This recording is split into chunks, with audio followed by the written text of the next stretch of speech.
Juan Carlos Millán es un abogado que, como muchos en este país, defienden casos injustos, casos donde una cárcel marca la insensatez de personas ciegas ante la justicia, pero por providencia divina y por la labor titánica del abogado, termina reinando siempre la verdad. Juan Carlos Millán es una persona que nació en un estrato de clase media-baja en la ciudad de La Unión Valle, pero resulta que mi registro figura en Toro, pero nací en La Unión. Yo decidí estudiar Derecho por 3 personas primero. Ya tenía el conocimiento jurídico en los juzgados de Cali, pero 3 personas me inculcaron. Primero, mi tío Luis Carlos Gordillo, que hace 8 días falleció, me inculcó que uno debe estudiar, debe ser honesto. Eso fue uno de los pilares. Segundo, la señora Mireya de Nieto, persona que le debo mucho, porque ella sí que me criticó, me regañó y me dijo, estudie, porque el que no estudia no va a ser nadie en la vida. Hasta me ayudó económicamente y le agradezco a toda la familia Nieto esa colaboración que me hicieron en su época. Y al doctor Ulises Delgado Prado, que fue un juez de instrucción criminal permanente que ya se pensionó y me inculcó que la justicia, de los valores de la justicia, honestidad, debe ser uno correcto y ante todo en la investigación debe ir más allá de lo que le presentan las pruebas a uno. A esas 3 personas creo que les debo su honestidad, la imparcialidad y qué es justicia, por ello soy un abogado de la ciudad de Cali. Los casos que más recuerdo son 2. Uno, el del caldo de gallina. El joven se llama Leder Correa Cobo. 2, y el de un joven César Nicolás Quintero Salas, que estuvo detenido por homicidio con fines de hurto, más o menos esa era la imputación que tenía. Son los 2 casos que más recuerdo en estos momentos. Ahora, frente al tema libertad, mi infancia fue de un estrato social de clase media-baja, llamémoslo así, con las dificultades de todos niños de esas condiciones. Épocas muy diferentes a las actuales, ¿no? No había tanta violencia. Mis estudios los inicié en una escuela que se llama el barrio Villanueva de Cali, Alfonso Barberena. Luego me trasladamos a vivir al barrio Junín y ahí me matricularon en la Escuela República del Perú, donde terminé mi primaria. El bachillerato lo hice en el INEM Jorge Isaac de Cali, donde culminé en el año 86 en la modalidad de comercial. Posteriormente, durante todo ese tiempo, afortunadamente, a los 8 días de tener el título de bachiller, me vinculé a un juzgado penal municipal. Por mera casualidad, por estar desempleado, me llamó un primo que trabajaba en un juzgado de instrucción criminal y me dijo que si quería ser citador, no sabía que era citador, me dijo ser mensajero, llevar papeles a la cárcel y a las entidades públicas en un juzgado penal. Acepté, pero eran unos encargos de vacaciones por periodos cortos.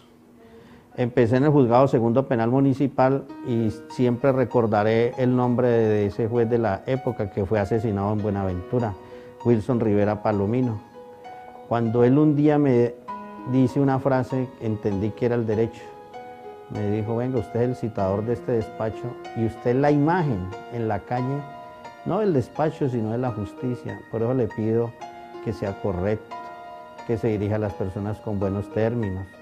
Su presentación personal es la imagen de la justicia, no del juzgado. Luego llegué a ser escribiente dentro del despacho. Luego se me apareció la Virgen. Un juez que había que se llamaba Ulises Delgado Prado, lo nombraron en instrucción criminal permanente, levantamiento de cadáveres, allanamientos y capturas. Me dijo, esta noche no tengo secretario. Juan Carlos, ¿usted me puede colaborar porque el secretario me lo nombraron juez? Claro, me fui.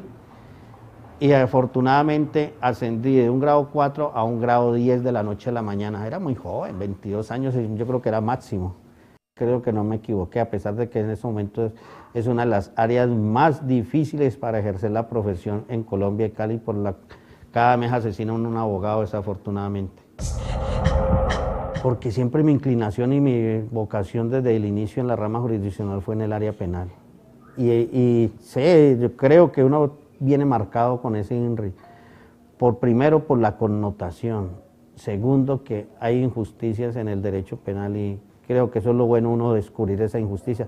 Como también lo digo, también hay justicia. Los jueces también condenan a muchas personas que de verdad sí han cometido delitos.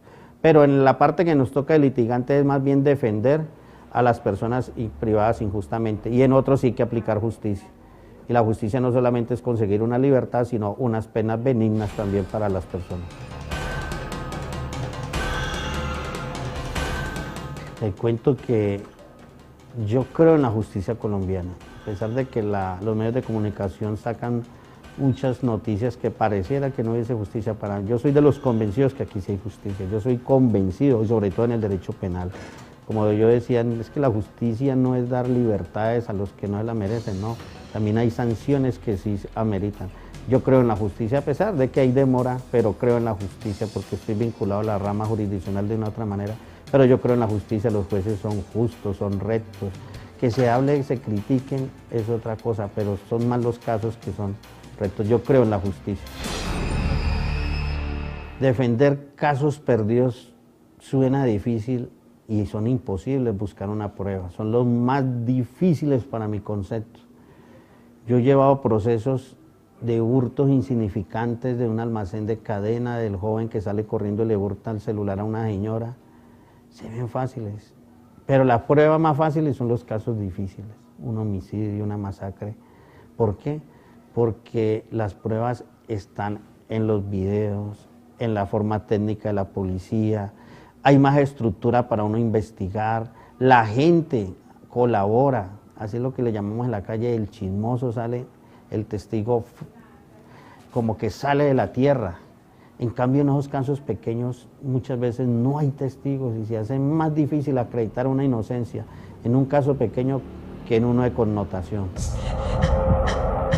Creo que mi función como abogado ya la cumplí. Esa fue una de las funciones, defender al injusto o al que merece una condena, una sanción benigna. Pero se siente una satisfacción, como yo creo, como el que marca un gol en el último minuto y es campeón el equipo. Son satisfacciones que uno siempre lo llevará, a pesar de que el dinero no aflore, pero son satisfacciones que uno dice, por eso estudié Derecho, por eso soy abogado.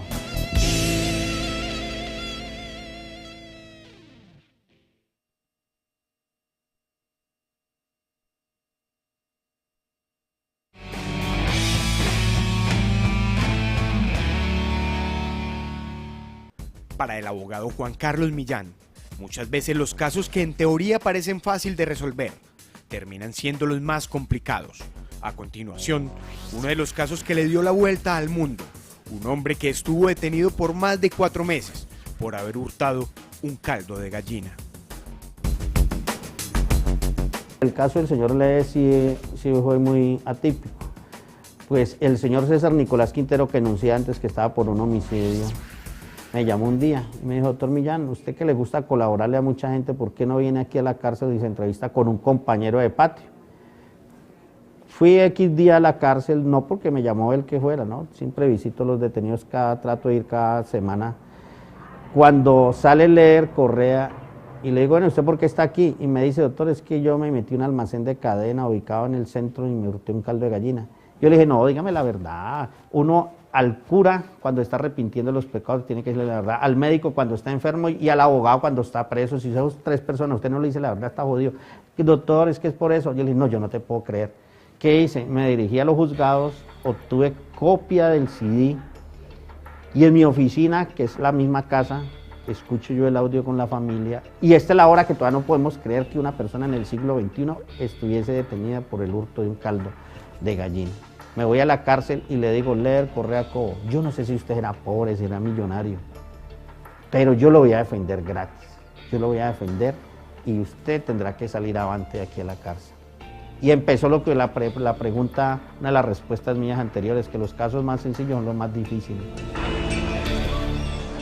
Él es Leder Correa Cobo, de 32 años, quien fue capturado hace 3 meses por robarse un cubo de caldo de gallina en un almacén de cadena del centro de Cali. El hombre extrajo el cubo de caldo, pasó a una cafetería ubicada enfrente para pedir un vaso de agua caliente y poder disolverlo.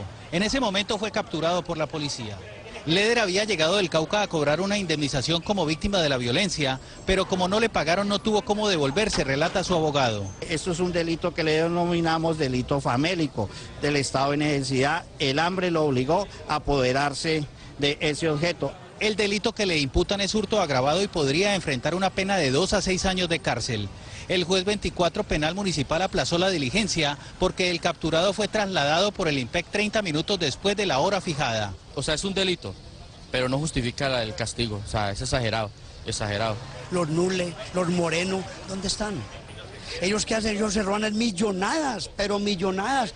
¿A dónde están? Sueltos o la casa por cárcel.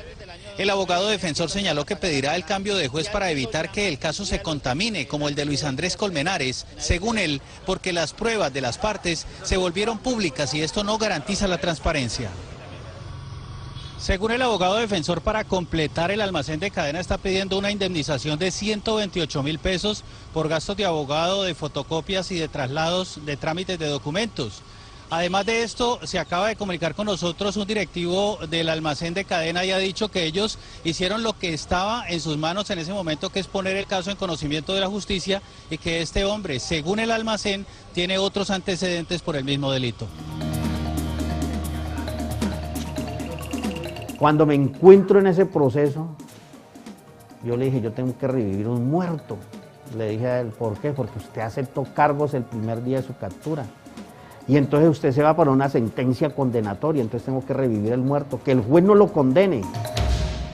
Empieza esa tarea, primero tengo que buscar testigos y afortunadamente había salido una sentencia de la corte que dice que los allanamientos a cargo se pueden retratar porque el código dice que no se puede retratar la persona cuando dice acepto.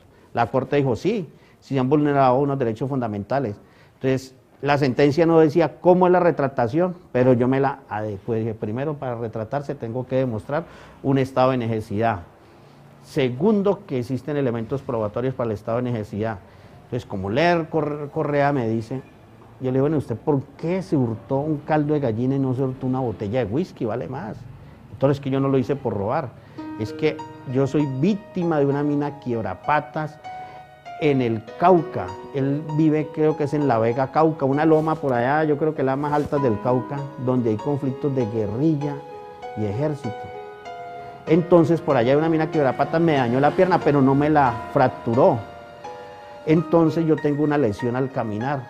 Presenté una demanda que nunca supe por qué quedó en Cali, no en Popayán. Acción Social dice él que lo llamó. Véngase por su dinero. Mi hija, ya mañana vengo con la plata, la indemnización, 20 millones de pesos, llego a Cali, me dice él, y en Acción Social me dice, es que usted no está ni en la lista. Ah, pero es que me llamaron, y no tenía plata para el bus, deambulé un día en Cali, al segundo día ya yo me ubiqué en el centro, empecé a pedir comida, plata para regresarme, pero nadie me cree, porque si usted ve las fotos de Leder Correa Cobo, es una persona blanca, aspecto como paisa, no tiene el aspecto indigente, no lo tiene, entonces la gente no le creía. Ese pavicio, quién sabe.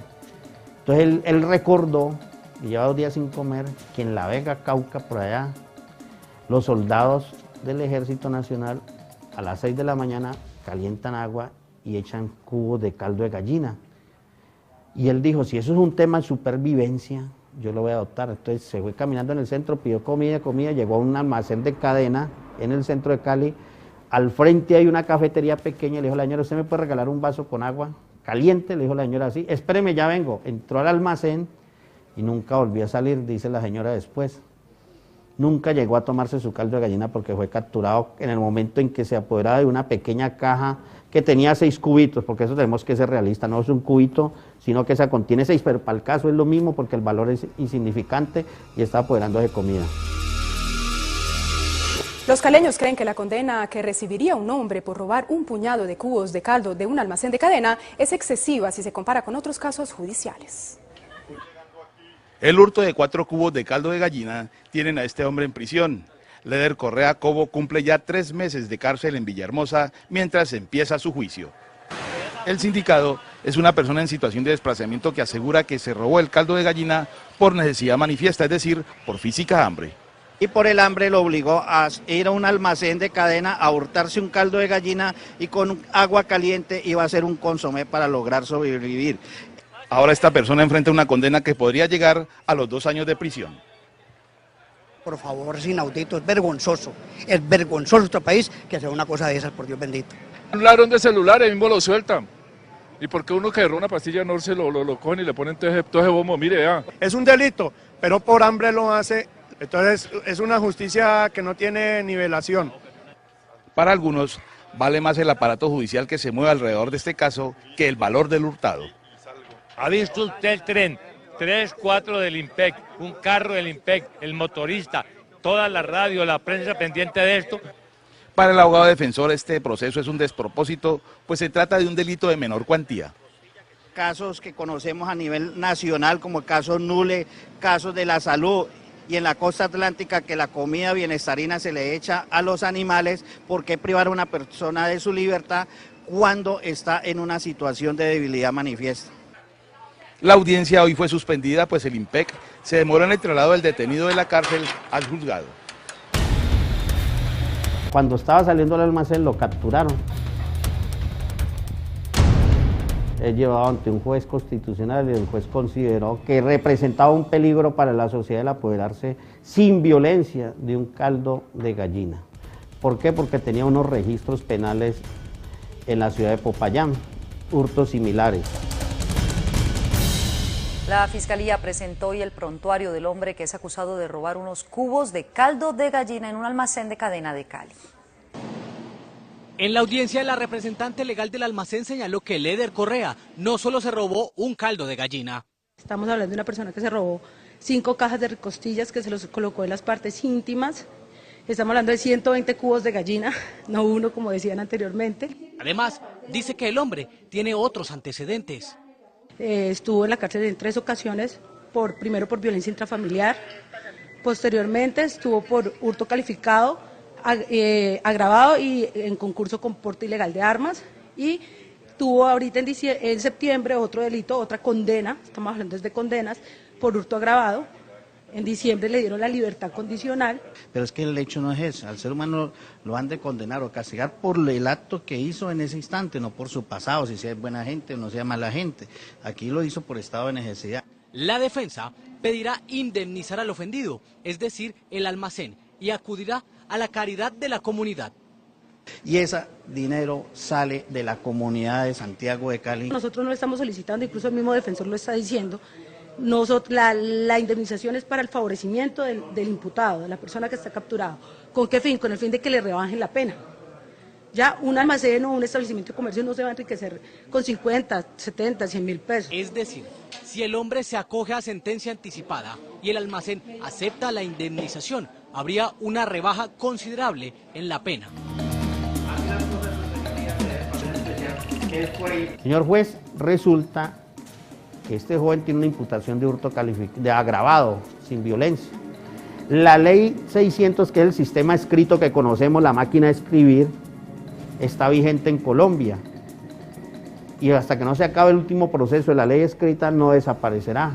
Y el sistema es tesoral. La ley 600 del Código Procesal dice causales de extinción, es decir, archivo de la acción penal en los casos de indemnización contra el patrimonio económico, como en los hurtos agravados, si se indemniza a la víctima.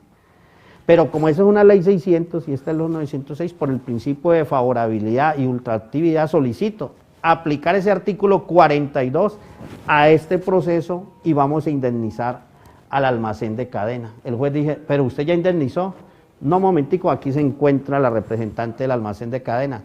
Y le digo, ¿cuánto valen los perjuicios? La abogada dijo, deme en 5 minutos, llamó a su representante legal, le dijo 126 mil pesos. Afortunadamente, hice el mismo ademán que hago aquí. Saco la billetera y tenía 150 mil pesos. Le pago la indemnización, señora abogada, en representación de Leder Correa como comunidad de defensa. Y me dice, aceptamos los 126 mil pesos como indemnización. Ahí mismo que se aceptó, se indemnizó. Señor juez, solicito la extinción de la acción penal, pues acaba de haber una conciliación, justicia restaurativa y se procede a la libertad. Pero el señor juez fue más allá. Señora fiscal, necesito saber si este joven ha sido condenado o tiene sentencias condenatorias por los hurtos que ha dicho usted como fiscal, o se le ha dado el mismo beneficio anterior, porque la norma dice que se le dará una vez un beneficio de extinción por indemnización. hacen un alto en el camino, la señora fiscal a través de un fax obtiene la respuesta que primero nunca ha sido condenado, que tenía investigaciones en Popayán pero no se sabe en qué culminaron. Entonces el juez dijo, procede la libertad inmediata por la causal de extinción penal. Y eso yo lo llamo como un equipo de fútbol gol olímpico, le hice gol olímpico porque reviví el muerto y continuó vivo y obtuvo la libertad.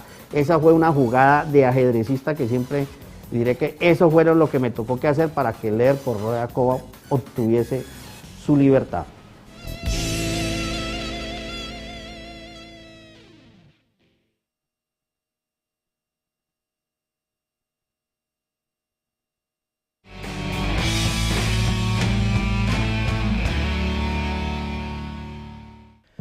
Como el del señor Leder Correa, que estuvo detenido en un centro carcelario por más de 3 meses por el hurto de un caldo de gallina, son injusticias que el abogado Juan Carlos Millán tiene que sortear.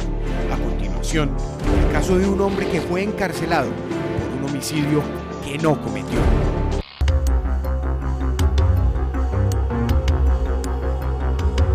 César Nicolás se encuentra privado, en ese momento privado de la libertad por un hecho que se narra de la siguiente manera. Unos 4 jóvenes del barrio del corregimiento de Montebello de Cali conocen un ciudadano que tiene una imprenta en San Nicolás. El señor los llamaba constantemente para que le limpiara las máquinas. Uno de ellos, que como digo yo, se le metió el diablo, llamó a los 3 amigos, vamos a robarle el carro a este señor. Vamos a decirle que tenemos una fiestecita con unas peladitas. Señor cuarentón, tal vez como mi edad, me imagino. Les creyó porque ya lo conocían. Subieron hasta una zona de Montebello, una carretera que los conduce a unas minas, ya a 6:30 de la noche. Llegan y el señor le pregunta, ¿y las muchachas? No, no hay muchachas. Y uno de ellos coge un palo, garrote, le pega en la cabeza, cae al piso, le quitan sus alhajas, el dinero. Entonces ya uno de los actores, que eran 4, dice, pues que si lo vamos a dejar vivo nos reconoce. Y uno de ellos le propinó varias puñaladas, lo mató. Eso fue un 29 de mayo del 2010, pero 3 meses atrás, un muchacho, que no recuerdo muy bien el nombre, conocido del barrio, me dice que yo le puedo comprar un carro, negociar.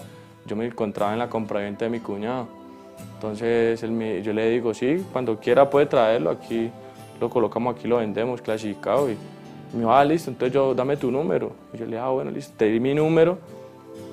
Llegó la fecha, el 29 de mayo del 2010, tipo 7 de la noche, recibo la llamada, salgo en la moto, me encuentro por el sector donde ellos viven y me dicen que el carro está varado, que puedo ir a mirar a ver qué es lo que pasa. Llego donde está el carro, los muchachos normal, tranquilamente, como si nada. Entonces me dicen que el carro no les prende, que qué podían hacer. Entonces yo le dije, no, pues tenémoslo robado, pero espere, yo llamo a unos compañeros a ver si de pronto se puede empujado, lo sacamos de aquí más fácil, que era una pendiente así. Entonces yo fui, no me demoré nada, volví con ellos, lo empujamos. La casa del muchacho que me estaba ofreciendo el carro quedaba en una parte más subida y yo vivo en una parte más descolgada. Decidí yo mismo tomar la decisión de bajarlo hasta mi casa. Precisamente lo dejé al fuera de mi casa, al frente, y el muchacho, pues él solo me dice, aquí están los papeles, el carro no tiene pendientes, no tiene problema, no tiene multa, no tiene nada. Yo le dije, pero dígame la verdad. Me dijo, no, sí, no tiene problema, para yo ver qué hago, pues si tiene multas, para decirle al que lo va a comprar que tiene tantas multas, sacarle el CIME. Pero primero no te lo puedo recibir hasta que yo no lo escuche cómo está de motor, si no le suena. Entonces me dice, no, ¿qué hacemos? Yo le dije, no, espérame un momentico, yo llamo a un muchacho que él debe saber de eso. Yo eso casi no entiendo. Fui hacia la casa del muchacho, el muchacho me dijo, espérame un momentico, por ahí 20, media horita que estoy comiendo, ya voy.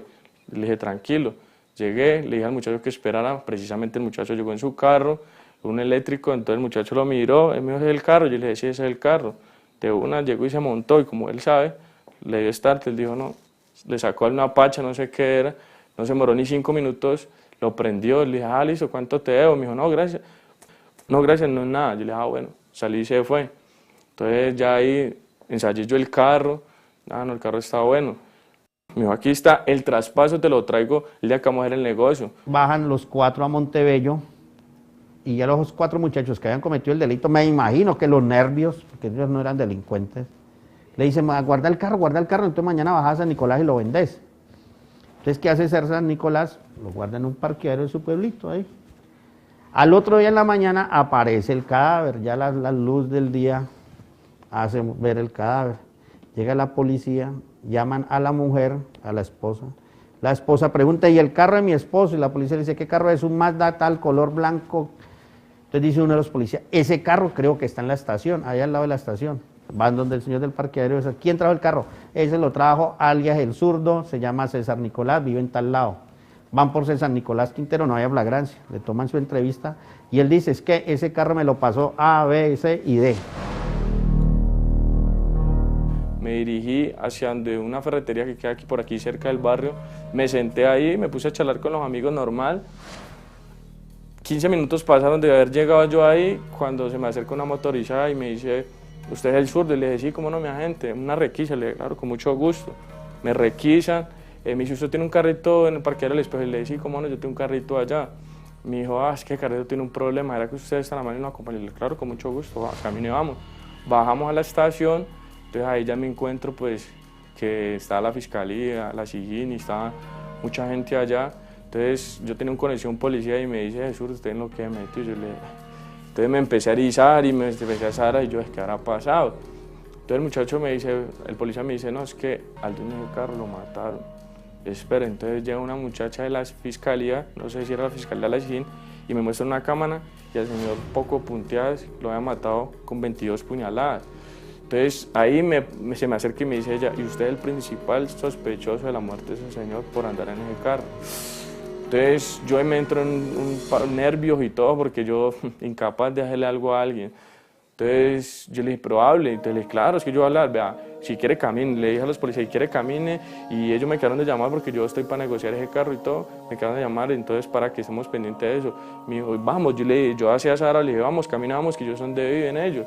Me dijo, no, esperemos. Entonces yo le dije más o menos por dónde eran, no me dejaron ir. Y yo me quedé ahí, cuando a la media hora, ya 7 de la noche, más o menos más tardecito, bajaron a un muchacho y por un vidrio polarizado me dice, ¿ese es el muchacho?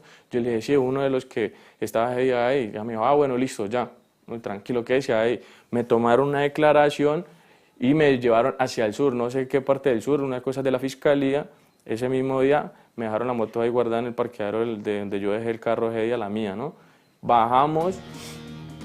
Cuando me dice, yo no sé que había un paro de la fiscalía, no sé qué había pasado, en sí fue que me soltaron ese mismo día y al otro muchacho también. Y yo le dije al policía que me llevó esposado y a la avenida no me esposó y me dijo, no, pues no hay problema. Yo le dije, no hay problema, me dijo, no. Es más, hasta lo acompañé a tanquear el carro de la patrulla y me dejó en la estación de policía y ahí subí, recogí mi moto y me fui. Gracias a Dios, yo dije, ay, no pasó nada.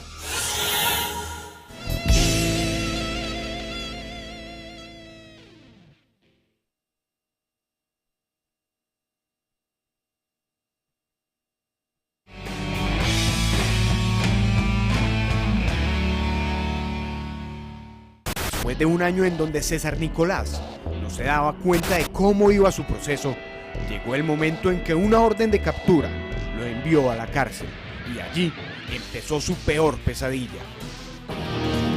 Resulta y pasa que el muchacho, pues pasando el tiempo que yo estuve allá, me empapelé de todo lo que había pasado. Y lo siguiente fue que el muchacho al otro día se presentó con un abogado allá mismo donde nos llevaron ese día. Y él dio una versión y en eso me involucra a mí, ¿ya? Que yo sabía de la procedencia de ese vehículo, más no, él nunca estuvo en ese momento que yo estaba haciendo el negocio con el otro muchacho, ¿ya? ¿Sí me entiende? Eso me dio a entender en el tiempo que yo me estuve en el juicio, que me imputaron a mí todo, y por los delitos. Entonces, que el muchacho no estaba seguro, que él le pareció, ¿ya? ¿Me entiende? Que él le pareció, pero él nunca estuvo en el momento en que yo le dije ese carro de qué procedencia. Sería ilógico yo recibir un carro que me acaba de decir el muchacho y me dice, vea, tenga este carro y lo acaba de matar allí y mira a ver qué hace con él, y me da 10 millones de pesos, que era lo que me estaba pidiendo el señor. Entonces, si por muy malo que yo llegara a ser, o el ladrón más bono recibe ese carro, ¿sí ¿sí me entiende? Porque acaban de matar a una persona y lo tiene aquí más de 24 horas en poder y no sale el perímetro donde ha cometido el homicidio, ¿ya? Entonces ahí me involucran a mí en eso, pero pasando un año me llegan con la orden de captura y me imputan los delitos que era hurto calificado agravado con favorecimiento de homicidio. Entonces, el señor fiscal de la época, en sus documentos, cree que César Nicolás es coautor de esos delitos, que se ideó con ellos para despojarlo del patrimonio y la vida. Entonces, es capturado posteriormente César Nicolás Quintero y empezamos ese trabajo titánico a demostrar que en el derecho penal hay una teoría que se llama la teoría del iter criminis, que es el camino hacia el delito. Ideación, preparación, ejecución y consumación, donde la ideación y la preparación no es punible. Yo puedo decir, voy a matar a mi vecino que me cae mal, lo pensé, pero de ahí si no pasa a la esfera del derecho penal.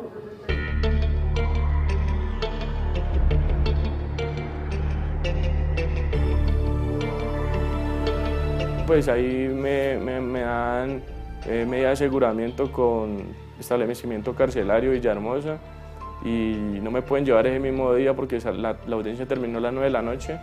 Me llevan al calabozo del corregimiento donde yo vivo y madrugan a las 10 de la mañana y hacen el respectivo procedimiento para meterme en la cárcel. César Nicolás permanece privado de la libertad aproximadamente 14 a 16 meses por lo siguiente. El proceso tiene unas etapas y cada etapa es preclusiva. El fiscal tiene 3 meses desde la captura para acusar, se agotaron 3 meses. Luego se cita un juez. El juez tiene unas fechas para fijar audiencia de acusación, audiencia preparatoria y inicio del juicio oral. En ese interregno de meses que llegó, lo cobijó el paro judicial. Y ese paro judicial duró alrededor de 45 días en Colombia, en Cali. El primer día sentí que me iba a morir, veía nomás el momento en que yo iba a llegar al patio, porque antes de llegar al patio uno lo reseñan en un lado y ellos tienen que esperar para que le den patio a donde hay disponibilidad para poder recibirlo a uno. Si no lo recomienda a alguien, vas a vivir una pesadilla y verdaderamente la pesadilla que yo viví fue la más brava. Un día en la cárcel tenés que levantarse a las 5:30 de la mañana, estar a las 6 de la mañana en el patio, desayunar a las 6 de la mañana, vuelven y te entran, te cuentan, eso es todos los días, en la mañana y en la tarde te cuentan, recibes el desayuno a las 6, almorzás a las 9:30 o 10 de la mañana y recibes tus últimos alimentos a la 1 de la tarde. Y por la cual después de la 1 hasta las 3 de la tarde ya lo entran a uno y ya no puede ver el patio, ya no ve el sol, ya no le da sol a uno, ya no le da nada. Y ya la noche pues ya mira a ver qué se pone a leer, eso es lo que yo hacía, buscaba mucho de Dios, leía mucho la Biblia, trataba de pensar en el momento que iba a salir de allá, atormentado porque se ve mucha droga, mucho pelado que verdaderamente no ve lo que está viviendo. César Nicolás permanece 15, 16 meses detenido porque el proceso tiene unas etapas preclusivas. La Fiscalía cuenta con 3 meses para acusar, una vez acusado le corresponde un juez.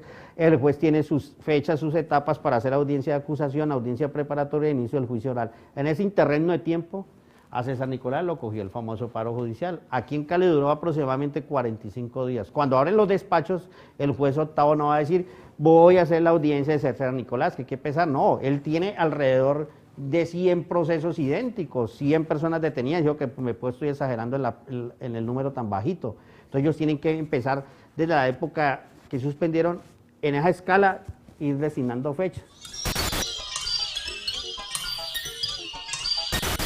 Entonces a César Nicolás le correspondió ya ya finalizando el año una audiencia. Desafortunadamente coincidimos en audiencia, la Fiscalía coincidió en una fecha con otro proceso y pasó la excusa. Ya nos fijan la audiencia como en enero, en febrero, y ahí es donde él obtiene la libertad, febrero o marzo más o menos, que se logró hacer la audiencia, y en ese tiempo inconvenientes familiares, la familia se altera, el detenido se altera, y más cuando ellos saben que él es inocente. Y entonces los conflictos internos de la familia son mayúsculos. Uno que lo vive como abogado sabe que sufre una familia, y esta familia sufrió mucho, mucho con esa privación de la libertad de César Nicolás.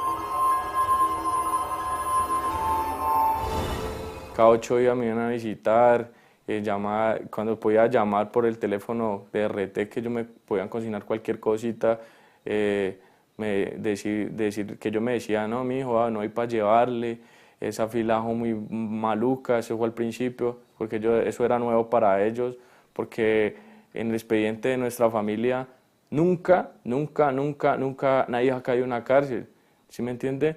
Podemos hablar de 100, 200 años atrás, sinceramente nadie ha caído en una cárcel, muchas generaciones, y para lo que me pasó a mí, eso era nuevo para ellos, hacer una fila, colocarle un sello, madrugarse, la comida, todas esas cosas era bastante cruel. La entrada, hay muchas personas que peleaban por un puesto, peleaban, y entonces ellos no son de ese como de en medio, de ese ambiente, entonces me daba muy duro al llegar y que no, mijo, a lo que pudimos traer porque no había más, y porque en la casa estamos aguantando hambre.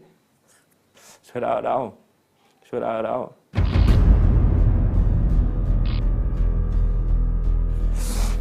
De solo pensarlo me pone mal, ¿ya? De solo pensarlo se me partía el corazón. Se me partía el corazón. A ver que mi madrecita, mi padre, mi hermanita, o sea, sufrían mucho. Mucho.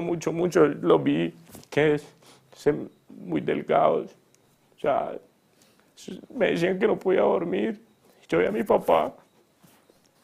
Cuando yo me fui a que me metieron a la cárcel, yo lo vi gordo, llegaba flaco, con ojeras, fuera de eso que no tenía trabajo, que no había nada para mi hijo. Hicimos lo posible para hallarle esto para comer. Bastante duro, ¿ya? Pero fue bastante duro y que mi papá se me enfermaba porque él ve que el corazón sufre, mi mamá también, el estrés, todas esas cosas nos estaban acabando. Fuera de eso que lo que pasaba en la calle era que a mi hermanita le robaron la moto, que casi los matan cuando me iban a visitar allá, por irme a visitar allá, casi los matan, le roban su moto. O sea, sinceramente pasamos una situación difícil al escuchar que personas inocentes están pagando una condena que nunca debieron haber pagado, ¿ya? O sea, eso me atormentaba muchísimo. Y que no fue que robaron cualquier cosa, no, fue algo muy delicado que esas personas habían cometido y que yo estaba involucrado en eso. Él irrumpió en llanto en esa audiencia y no tenía palabras para agradecerme.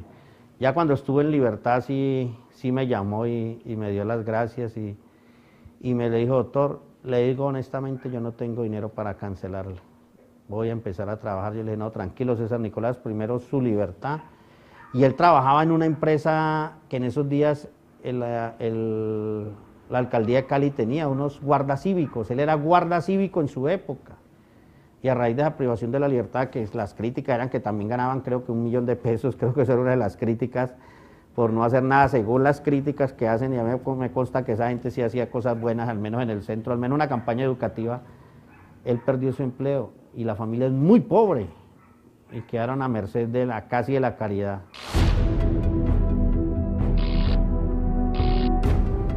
Y César Nicolás me dice, algún día yo le pago. Yo creo que yo todavía estoy esperando ese algún día y ese va a llegar. Y si no llega, pues al menos el deber cumplido se hizo, y él constantemente me llama y me dice, doctor, yo le voy a pagar. Y ese no es el hecho, no tanto que pague, sino que se hizo justicia. Y yo me fui a un juicio. Ese día el juez verdaderamente se da cuenta del error que cometió la fiscalía contra mí, y me dicen que es injusto que una persona pague tantos años que me están leyendo a mí por algo que sinceramente no hay pruebas suficientes para condenar a una persona, y pedí a la fiscalía condena, a pesar de que un juez, que es la última palabra que estaba diciendo lo contrario. Él me seguía pidiendo condena para mí. Tuvo casi más de un año para recoger pruebas y nunca hubo nada en contra mío. Y me atemorizaban y me decían que tenés que echarte la culpa a vos, que vos sí fuiste, que mira lo que te tengo, que yo te voy a hundir allá, que Y eso a mí me temorizaba, y cosas que yo vivía allá y que yo escuchaba pelados que habían echado la culpa para poder beneficio, para poder salir más rápido, y a la cual llegaba el caso que no es el que decide, no es el fiscal, sino un juez, y no salían con eso, que te decían que te van a dar 5 años y al último te venían dando 10 años, porque no es lo que diga un fiscal, sino lo que diga el juez, la última palabra. Gracias a Dios, el día que me dan mi libertad, alegría, mi familia, y sí, el semblante afuera, que me iban a, cuando me bajaban del bus y me iban a acercar como el peor delincuente, escoltado, como, o sea, como no me dejaban acercar, como si yo fuera un malo, ¿sí me entiende? Como la juez lo dijo el primer día, que yo era un peligro para la sociedad. Y salí a verlos con esa alegría, comer, que ahí sí les bajaba, con celular llamando, que ya salir, que ya... Y es tan injusto que me dan la libertad inmediata y tenían que darme al otro día, un 20 de febrero. Y no me la dieron al otro día porque en el juzgado, porque no aparecía que decía hurto calificado y agravado con encubrimiento, y porque no decía homicidio, no me dieron la libertad ese mismo día, sabiendo que tenía libertad inmediata, que eran inocentes en esa cárcel, y me tuvieron otro día más allá. De repeso me confunde, el del INPE me confunde, y no él lee mi nombre y me dice, no, si usted lo está requiriendo otro juzgado por el delito de homicidio. Entonces yo entro y entonces me miran los muchachos, uy, ¿cómo así se le salió otro chicharrón? Y entonces yo miro y digo, no, venga, mire, venga, yo miro, es que yo sinceramente yo no he hecho nada. Y entonces me dice, ¿cómo te llamas vos? Yo le digo, no, yo me llamo tal persona. Entonces me dice, no, es que esto no sos vos, calmate. Entonces ahí vuelve otra vez y como que me vuelve el alma al cuerpo y yo, uy, Dios mío, qué pasa, yo quiero salir rápido. Entonces me iban a volver a meter al patio donde yo ya me había despedido de todas las personas donde yo estaba. Y entonces yo le dije, no, yo no quiero volver por allá, déjeme por acá y quiero amarrar un palo acá afuera, pero yo no quiero entrar allá otra vez, ¿sí me entiende? Yo no quiero volver por allá. Entonces me ocuparon un pedacito donde van entrando la gente nueva que van entrando allá, y ahí pasé la noche y escuchaba a mi familia que estaba afuera, esperándome con toda la aceleración del caso, y al saber que ellos se frustraron a saber que no podía salir ese mismo día, que salía los 2 días, al saber que ya tenía libertad inmediata. O sea, que tampoco he cumplido eso. Pues una reflexión de esto del derecho es que como abogado uno debe ser diligente. Y hay una frase de un tratadista de criminalística que dice, el tiempo que pasa es la verdad que huye. Y esa frase siempre la tengo acuñada, el tiempo que pasa es la verdad que huye. Y uno como abogado, desde que toma un caso, debe iniciar por todos los medios, primero a ejecutar y a conseguir pruebas. Porque si dejamos pasar el tiempo, la verdad huye. Y en el caso de Leder Correa se acuña esa frase. Si yo no hubiera tomado los testigos en su momento, téngalo por seguro que Leder Correa hubiese sido condenado. Por eso el tiempo que pasa es la verdad que huye, y más en el derecho penal. Que la reflexión que me dejó lo que yo viví es que querer a nuestra familia, a pesar de que estemos en el peor momento de nuestras vidas, que no tengamos nada que comer, no pensemos en hacer nada malo, no confiemos de las demás personas, no nos confiemos de nada, ¿sí me entiende? No nos confiemos de nada, démosle gracias todos los días a Dios por el día que estás viviendo, a pesar de que no tengas un trabajo, no tengas que comer, pero déle gracias a Dios que al otro día va a tener la oportunidad de salir y conseguir las cosas, ¿sí me entiende? Entonces la reflexión es esa, ¿no? Querer mucho y amar mucho la libertad, porque la libertad es muy linda.